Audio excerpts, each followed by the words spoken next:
which makes your transition of going to Blizzard and working on World of Warcraft a little seamless and playing to your strengths. Even further seamless, the gig I had before Blizzard was working on an MMORPG as well. Yeah, doing the shit at Artifacts. So yeah, it's weird.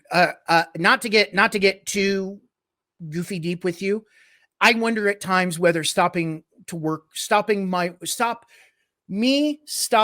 working on MMORPGs was a mistake in my career, because it's what I always gravitate back toward, right?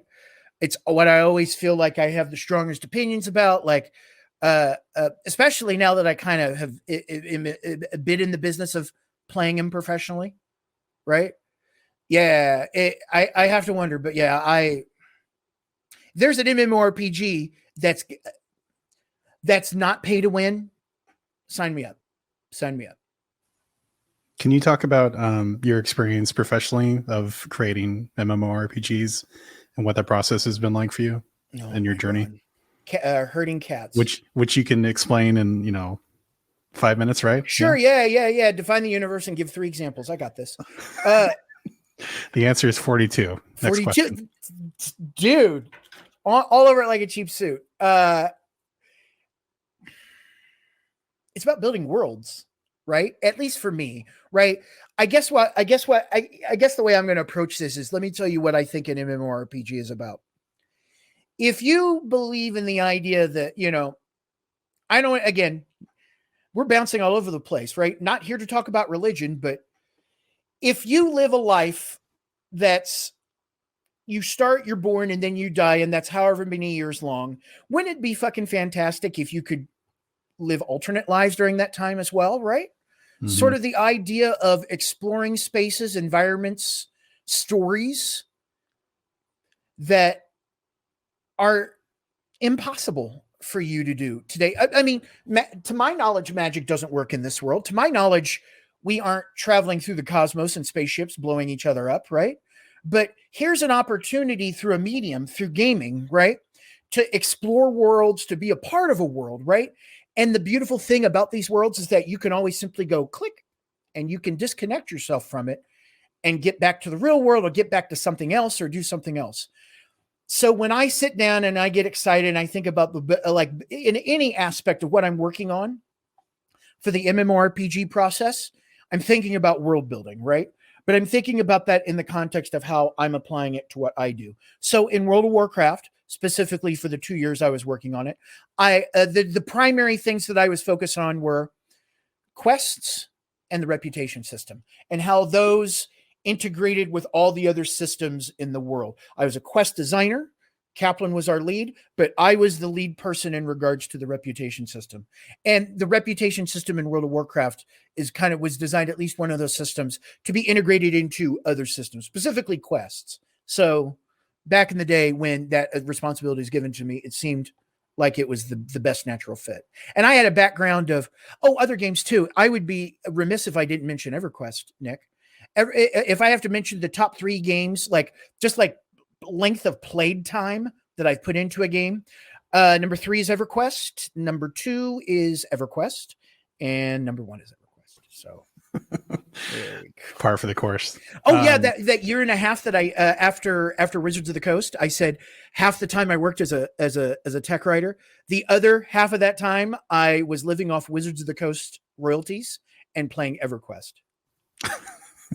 Until I got my next gig. Chill with Lord British, as it were.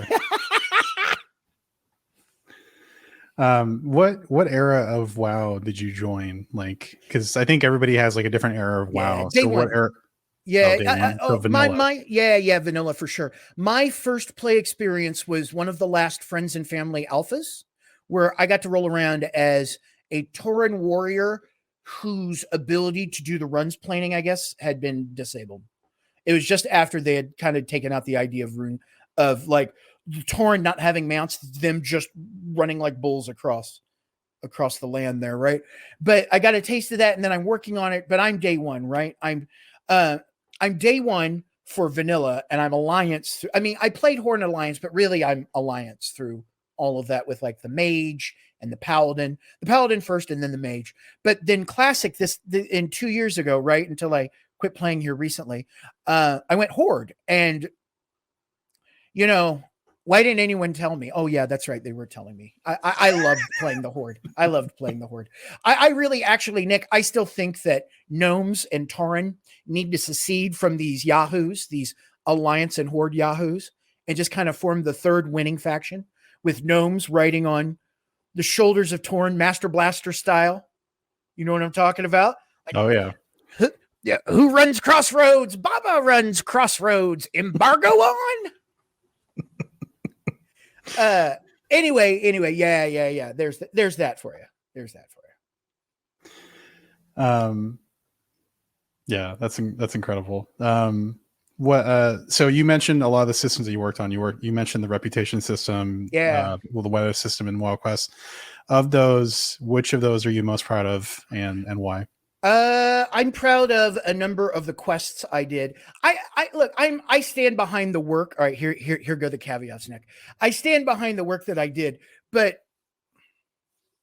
I'm proud of the reputation system, but I give that at best a C, right? I give the reputation system a C. It's a product of a different era. It's certainly way more grindy than people, I think, nowadays will. I want to say tolerate, but I don't necessarily think grinding is a horrible thing.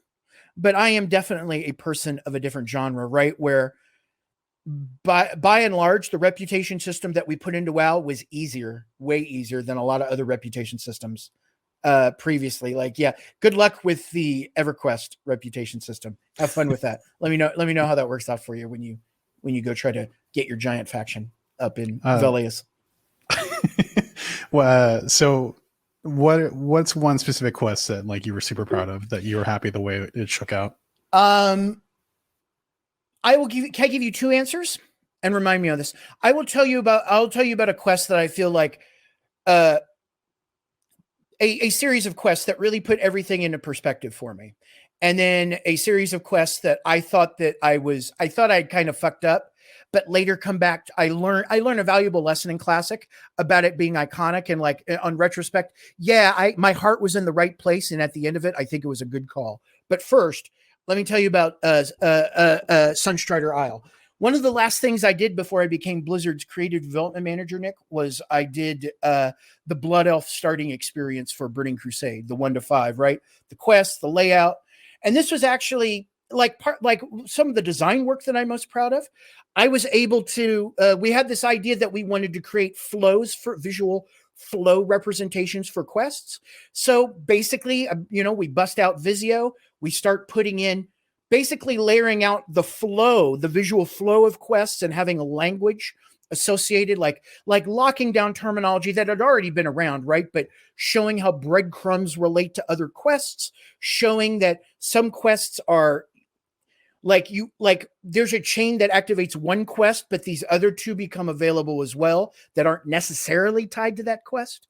Like a lot of the work that went into Sunstrider Isle was me trying to identify, this is what I feel like the ideal starting experience for an MMO player should be, right? And all of that work comes together. Like, we had made changes and additions to the early zones early on, but a lot of that work that I did, and others did that too. It's not just me, right? But a lot of the work that I did there was in preparation for this moment of, all right, for Sunstrider Isle, which was the first thing that we did for Burning Crusade, this is what the starting experience should look and feel like.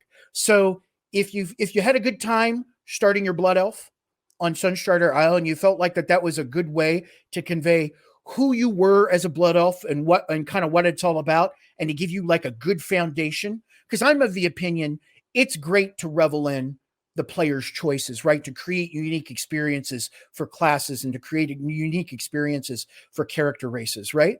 I think it's good. And I think a lot of philosophy nowadays drives away from that. I'm about to preach and I'm about to lose my train of thought. Blood Elf, Sunstrider Isle. That was the first thing. So that's the thing that I think I'm most, that I like, upon retrospect, I'm most chuffed about that. Now, let me tell you about the chicken escort quests where I'm responsible for that whole mess, right? Where it's the chicken in Tenaris, it's the chicken in Feralis, and it's chicken in Hinterlands. So it's this quest. You just randomly find an orb, you go locate the chicken, you reactivate the chicken goes on an escort mission, there are ambushes. God forbid that you might need to spend 10 to 15 minutes accomplishing a quest, but one of those quests make you spend 20. But back in the day, that wasn't too much of an ask. I have heard so many iconic stories, especially the people who played on PvP servers. If it's any justification, if it's any sense of justice, I played on a PvP server. I played on PvP servers. I tried to do my own quests. Horde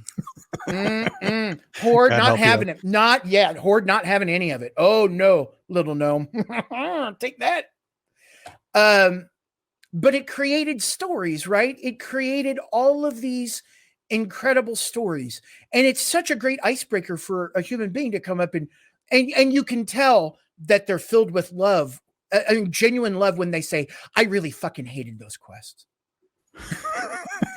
It's like they have the story of like, oh, I'm almost there. And then I get ambushed. And so I call some friends over because you better goddamn well believe if these fuckers ambush me, no other person on the other side is getting that quest done for the rest of the day. Wars rage on PvP servers, but they're good PvE stories as well.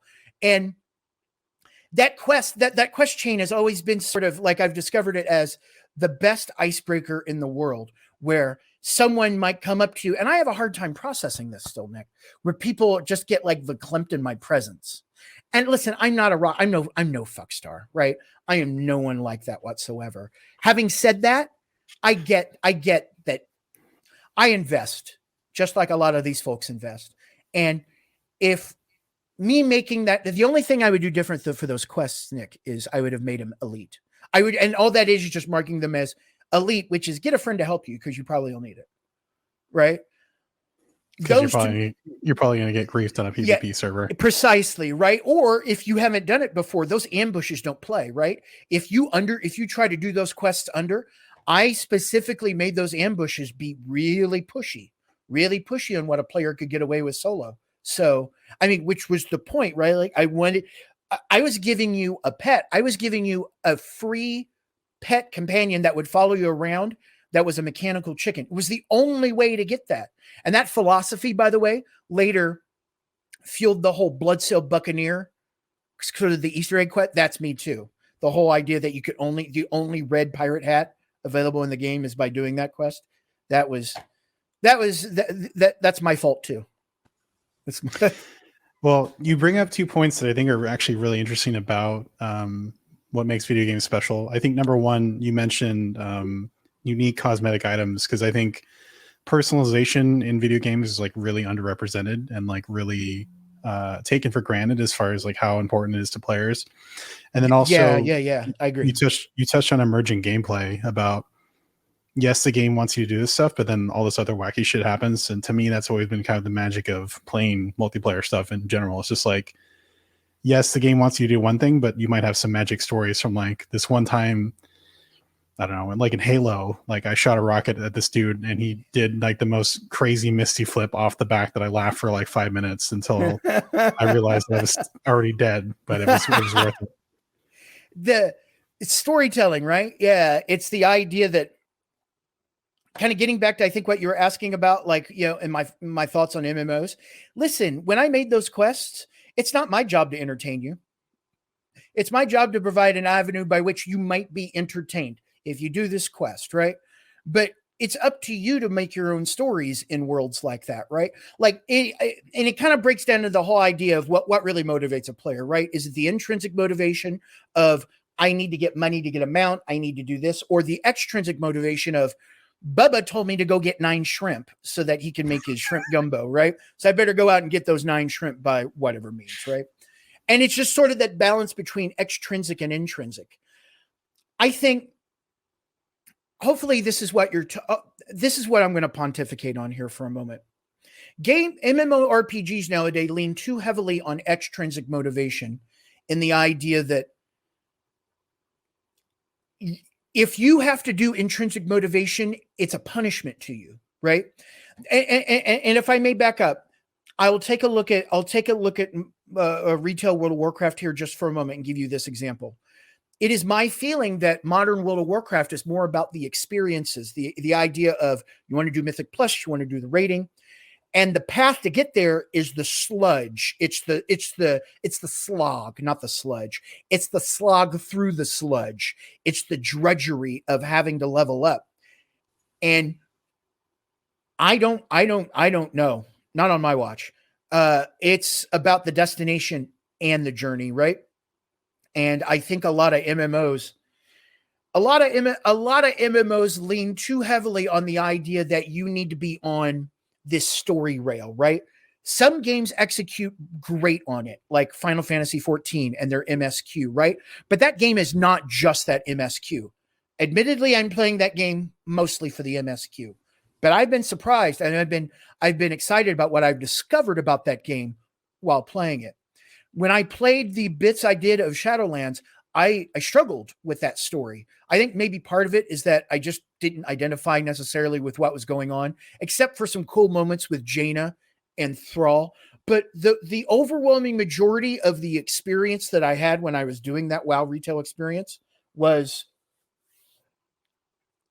here you go. Here, do this and do this. I felt punished anytime I tried to do side questing. There's a myriad of reasons why, but listen, I just felt like the moment I wanted to do something that the developers did not want me to do, I received ample punishment for it. And Final Fantasy 14 doesn't do that to me, right? It doesn't do it in that same respect. So, I'm all about, listen, you need to create, I'm not saying, hey, no quests, it's all free form. Everybody do whatever you want. You're building a world, right? And so there are extrinsic motivators that you can use to tell stories, to give items, to accomplish game goals as well. But at the end of the day, if you've removed the player's want and desire to do their own thing, their own agenda, and have it not feel like it's requirement, it's work, I think you're leaving a lot on the table in MMOs. I think that's a danger sign. Yeah, I agree. I think another common trap is, especially with modern MMOs, is like too much focus on the end game because they assume that's where all the hardcore players are going to go, to where it's like, got to make sure the raid is the best thing ever, the most intricate thing ever. But getting, as you pointed out, getting to the end game of the raid can be a slog, and if that sucks, then like, what's the point? So. Yeah. And the easy solution for folks like that is to, okay, we're going to give you a 30% extra XP. No, maybe you reinvest some of that energy into telling good stories. Like I don't find it to be that shocking that, in my opinion, I think a lot of MMOs, including one I may have worked on, are starting to take their marching orders from Final Fantasy 14 about what to do. And frankly, if you don't build, let's remember Final Fantasy 14 reset their shit, right? They're like a realm reborn, right? Like they went through some serious growing pains, and they have a system. They have game systems that are built specifically for the type of storytelling and for the type of gameplay that they're currently executing on. The overwhelming feeling I get when I play a lot of modern MMOs, especially ones that are a little longer in the tooth now, they have systems that were designed years ago and they're being used for different purposes. And not to beat a dead horse here, but World of Warcraft, why haven't they changed the quest system in 15 years? Why haven't they made that to be more narratively focused? Because those quests aren't narratively focused. They get narratively focused when we start adding a bunch of extra events to, look at me, tell stories, and don't get me fucking started on phasing, Nick. Do not get me started on phasing. Do not. Phasing. Okay, there's no phasing. No phasing. Right. Again, right? Like I'll bring it back. I'll try to bring it back for you, right? MMORPGs are about pleasing a lot of different masters. And that's what makes MMORPGs so hard. Because if you're making a world, you need to have more than just 4 or 5 core groups of people, no matter how big you think those core groups are, who are invested and interested in your game. You just can't have achievers. You just can't have transmoggers and collectors. You just can't have arena people. You just can't have raiders, right? Like you can maybe make a business model and create wonderful gaming experiences, create a wonderful game that you call an MMORPG. I just don't think that it lives up to what an MMORPG really is. And that's all I have to say. And that's all I have to say about that. I had to bring the Forrest Gump reference all back around for you. That's why you're the hardest working man in show business, Nick. I've always felt so. Hell yeah, brother. So after WoW, you went on to another iconic game after coming from another iconic game, which was you went to Riot. And you worked on League of Legends. I did. So I would be remiss, I guess, again, talk to me when you joined Riot and started working on League of Legends. Set the context of like the time that you joined, and then I'll ask you another fun question after that. I love it. It's funny. My story about League of Legends and Riot Games actually starts before Blizzard Entertainment. It's at the company that I'm working at. Let me give you a little history about me and League of Legends in that regard. I'm working at Artifact Entertainment, working on a game called Horizons: Empire of Astaria. The venture capitalist firm sends out their 2 kids to hang with us, right? Because they're gamer geeks like us. They're clearly the sons of venture capitalists, but it's pretty cool when they start talking MMORPG talk. It's like, oh, you're not actually a douchebag. Well, give that time, but there is a connection that happened there, right? And the names of the kids that came out to hang out to like learn about MMORPG, like learn about Horizons, Brandon Beck and Mark Merrill, and maybe folks know who those names are. So I knew those guys. The producer that worked with me, my producer, when I was one of 2 lead designers on Horizons when it shipped. The lead producer on that project, Steve Snow. There's the connections that I already have with major players going on at Riot. Fast forward to Blizzard, League of Legends is no idea what a League of Legends is. I'm working on World of Warcraft. I'm working with Tom Cadwell. Tom Cadwell is later becomes the vice president of game design at Riot. And he's also a big reason why I eventually go over there too.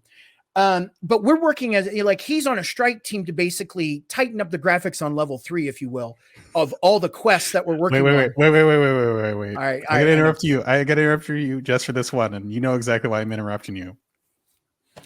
It's not even the proper without telling the internet what your license plate is. Can you explain what your license plate is a reference to? Sure. So there is this commercial, one of the earliest commercials out there about video games, like working on video games, and it's like, I don't know if it's Westwood Studios or something like that, but it's like this. It feels like a fly-by-night video game college, and it's these 2 guys playing a video game on a shitty TV. This is like the 80s. This is like at best early 90s. At best early 90s, low quality production. And these 2 guys playing video games, and they're like, oh, this is the best ever. I can't. And like this lady walks in and goes, hey guys, are you done testing that game? Because I got another game that needs testing. And as they're playing this game, they turn around and say, yeah, we just need to the graphics on level 3 need to be tightened up, but we're almost done with it. I mean, how do you tighten up graphics by playing the game? But neither here nor there, right? And she's like, oh, great. And she leaves, and these 2 guys turn to each other and say, man, I can't believe I got a job playing video games. And then it cuts to, and you can have this job too. There it is. Like, play it. Can you play it? Play this. All right. So I might have to cut this if YouTube kicks me off for playing. All right. No worries. All right. This will be the pause here. Oh, hurry up, man. Boss is coming in. Dude, almost got it.